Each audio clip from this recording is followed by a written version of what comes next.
어제 광주광역시와 현대자동차가 광주형 일자리에 최종 합의를 해서 만성차 공장 설립을 위한 투자 협약을 맺었습니다. 노, 사, 민, 정이 모두 합의한 대한민국 최초의 사회 통합형 일자리 사업이 첫 발을 뗀 것에 그 의미를 둘 수 있겠습니다. 네, 광주형 일자리 사업의 첫 단추를 끼우게 됐지만 아직 넘어야 할 산은 많습니다. 무엇보다 광주 공장의 사업성을 확보해야 지속 가능한 일자리를 만들 수 있겠죠.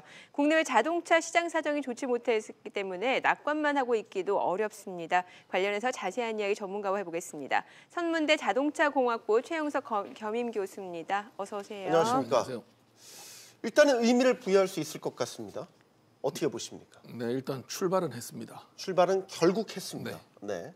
일단 뭐 출발을 하고 발생하는 문제들은 지금 계속 이제 협의를 좀 해야 되는 그런 상황들이긴 한데 뭐 많은 문제를 가지고 출발은 했지만 출발하지 않았을 때보다는 훨씬 더 이제 해결할 수 있는 가능성이 높아지지 않은가. 일단 출발을 했다는 것 자체에 대해서 의미를 부여하고 계시는군요. 네. 알겠습니다. 지난해 말 현대차와 그 지역 노동계 간의 협상이 결렬된 게 이제 독소 조항이 있었기 때문으로 알려졌는데 양측 이견이 좀 잘 좁혀졌다라고 볼 수 있나요?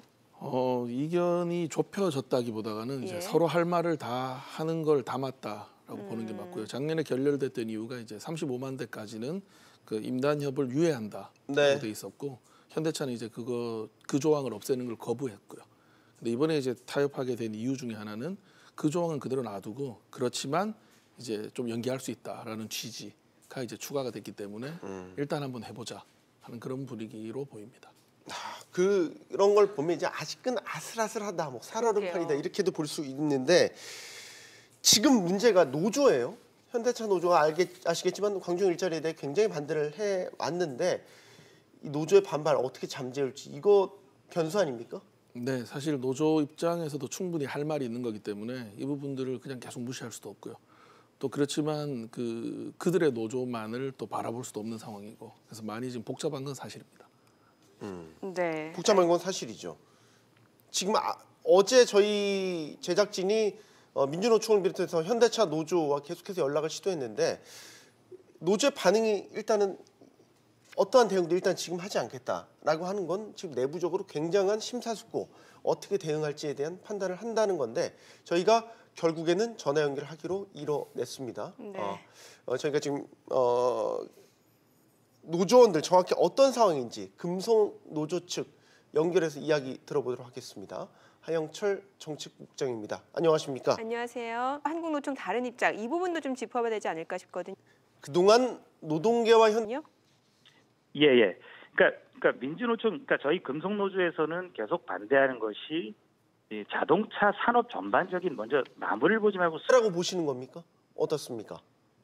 아니요, 크게 이제 자꾸 이제 노동조합이 반대하니까 무조건 묻지마 반대한다, 밥그릇 지키기라 이렇게 이야기를 하시는데 그건 전혀 아니고요. 저희가 염려하는 건 두 가지입니다. 첫 번째는 이 광주형 일자리 공장 추진이 무조건 일자리를 늘려야 된다는 프레임에서 벗어나지 못하고 자동차 산업 전체를 보지 못하는 거예요. 지금 국제 자동차, 글로벌 자동차 시장이 자동차의 패러다임의 변화로 각 모든 자동차 회사들이 변화를 추구하고 있습니다. 또 바뀌고 있어요. 그런 상황에서 자꾸 생산을 줄이고 미국 빅3 같은 경우에는 생산 물량도 줄이고 공장을 폐쇄하고 정리해고를 하고 희망퇴직을 하고 하는 것도 있고요. 자동차 산업 전반적으로 보지 않는 문제가 가장 큰 문제고요. 너무 일자리 프레임에 갇혀서. 그리고 두 번째가 방금 문제가 됐던 임금 및 단체 협상의 유예 문제예요. 하지만 작년 말에 이미 이 논의가 중단된 이 내용이 거의 수정이 되지 않은 상태로 그대로 받아들여진 거에 대한 문제를 자꾸 제기하는 거죠, 저희는. 네.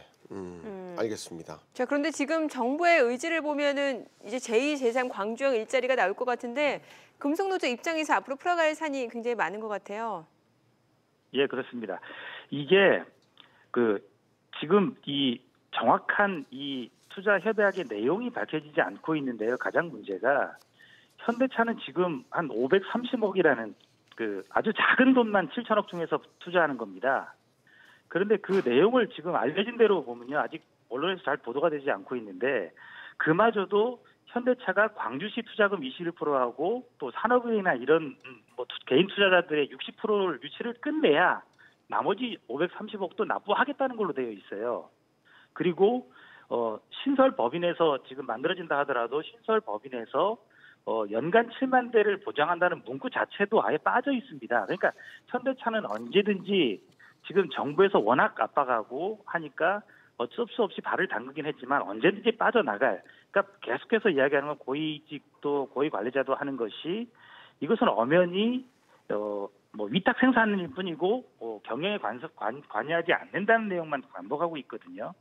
그래서 이게 이미 현대차 그 그룹 입장에서는 이미 이 공장이 완전히 가동돼서 정상적으로 가동이 될 것 같으면 이미 정권이 바뀌어 있을 시기거든요. 네. 그래서 이미 발만 살짝 담근 게 아니냐는 생각이 들고 그리고 또 하나는 뭐 제2, 제3의 광주형 일자리가 나온다고 하는데 설령 이 모델들이 이게 어제 문재인 대통령도 다른 지역이라도 뭐 광주형 일자리 모델로 뭐 추진해 나간다면 노사민정이 합의한다면 투자하겠다고 했잖아요, 그죠?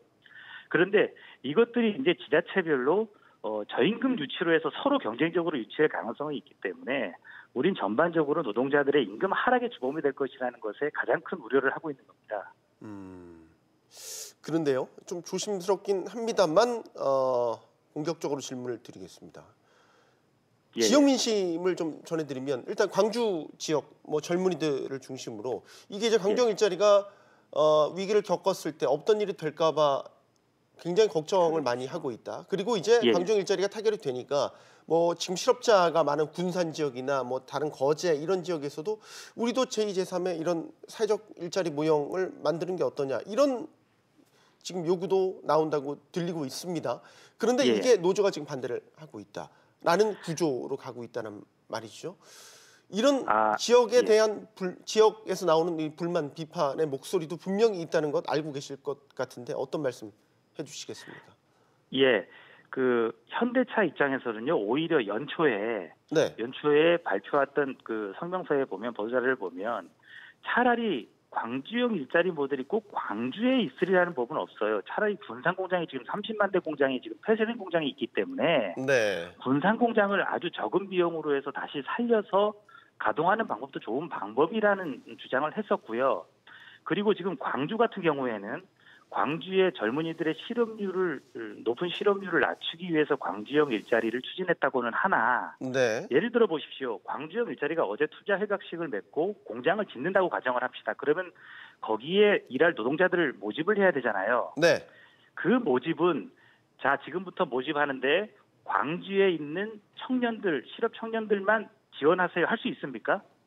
전국의 실업자들이나 자원하는 사람들이 전국에서 아마 수만 명, 수십만 명이 지원서를 낼 거라고 저희는 보고 있기 때문에 시작은 광주의 높은 실업률로 젊은이들의 높은 실업률로 시작됐지만 결국은 이것이 광주의 젊은 실업자들만 지원하는 법이 없고 전국에서 아마 다 지원할 거라고 보고 이게 얼마나 또 실효성이 있을지는 뭐 저희도 한국노총 다른 입장 이 부분도 좀 짚어봐야 되지 않을까 싶거든요.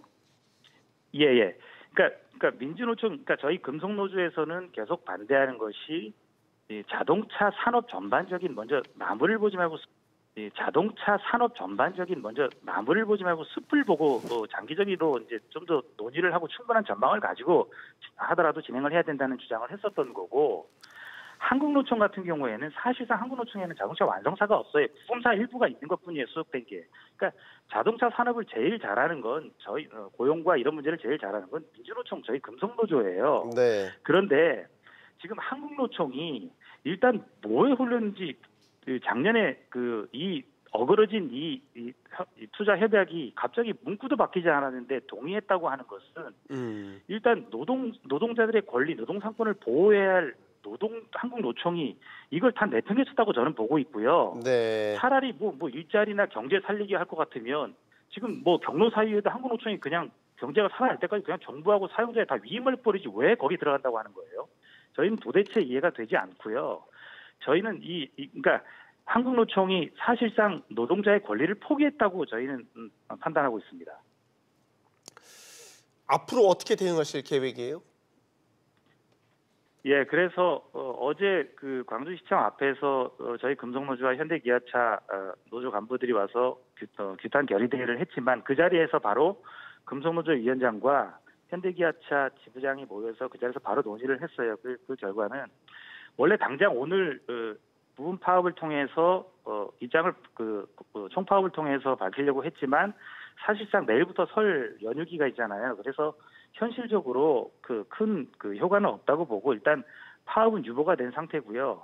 설 연휴 이후에 설령 이 투자 협약식이 어제 체결이 됐다 하고 한들 앞으로 공장 완전히 증설해서 가동까지는 3년이라는 시간이 남아있기 때문에 지금 이 광주형 일자리의 문제에 대해서는 계속해서 민주노 총과 금속노조 그리고 현대기아차와 함께 이 문제를 계속해서 알려낼 생각이고요. 결국 광주형 일자리 공장을 저지하는 데 계속 저희가 앞장서서 계속 추진해야 할 거라고 저희는 말씀을 드릴 수 있고요. 네.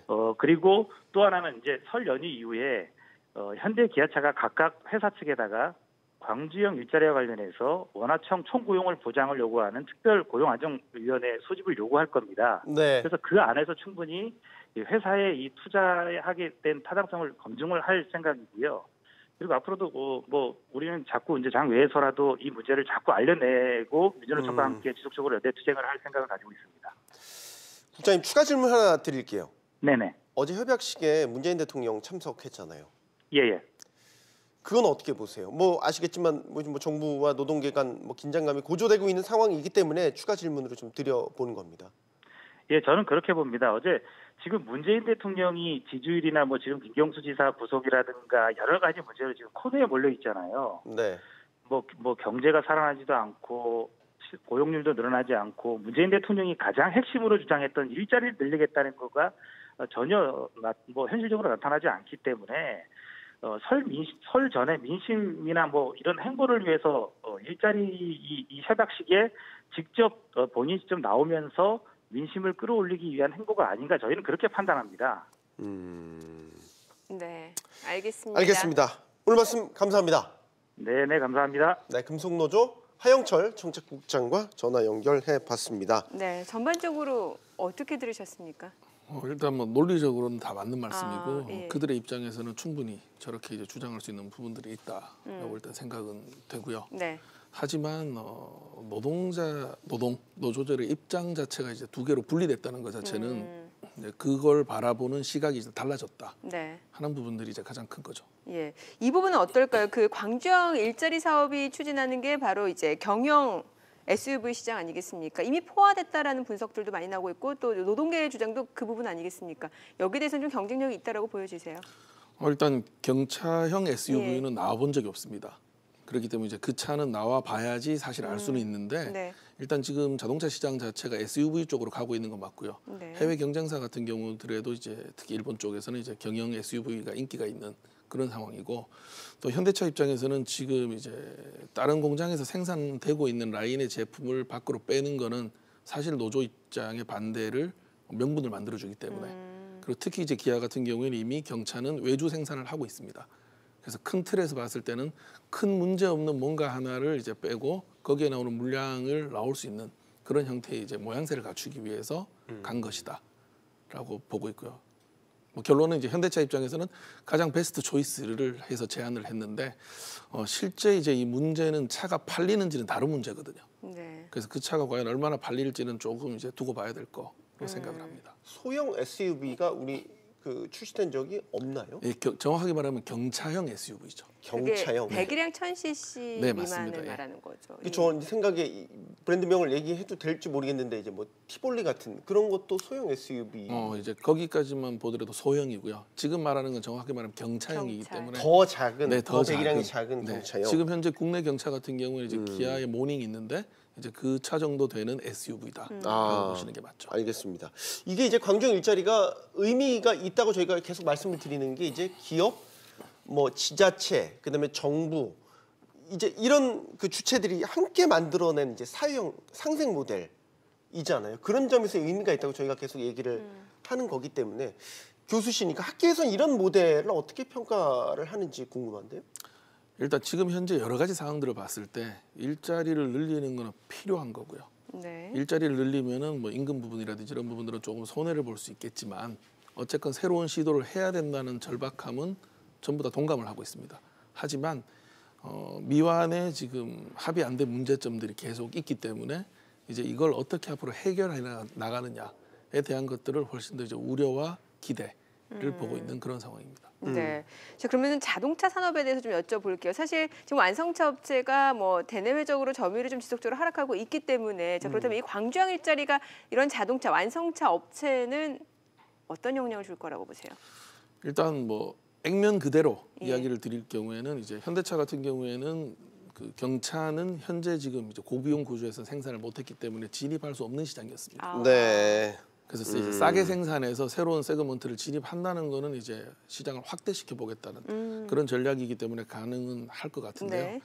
이제 과연 산업은행이 지금 투자를 들어와야 될 것 같거든요. 네네. 그 외에 나머지 투자금들이 마련돼야지 현대차는 이제 투자를 하겠다 하는 조항이기 때문에 이제 겨우 한 걸음을 뗀 거지 아직까지 한 두세 개. 네. 특히 이제 수익성이 담보돼야지만 누군가가 돈을 또 투자를 할 거고요.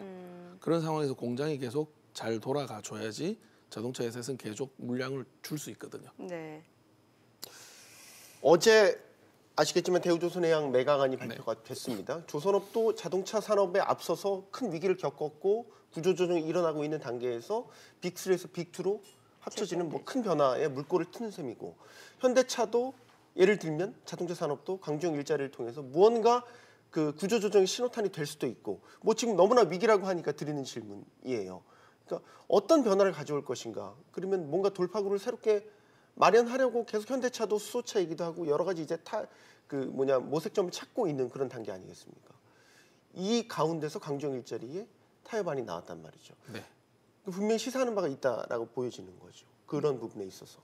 그러니까 자동차 산업의 구조적인 변화가 자동차 산업의 구조적인 변화는 지금 현재 나타나고 있고요. 이제 광주형 일자리가 거기에 대한 모티브가 될 가능성은 되게 큽니다. 앞서 말씀드렸듯이 이제 GM 같은 경우에도 차량 생산 감축 때문에 공장 없애고 뭐 이런 것들 계속 지금 돌아가고 있거든요. 그런 상황에서 새로운 공장을 만들었다는 거는 어딘가 한 군데의 공장들은 이제 좀 더 구조조정을 할 수밖에 없다.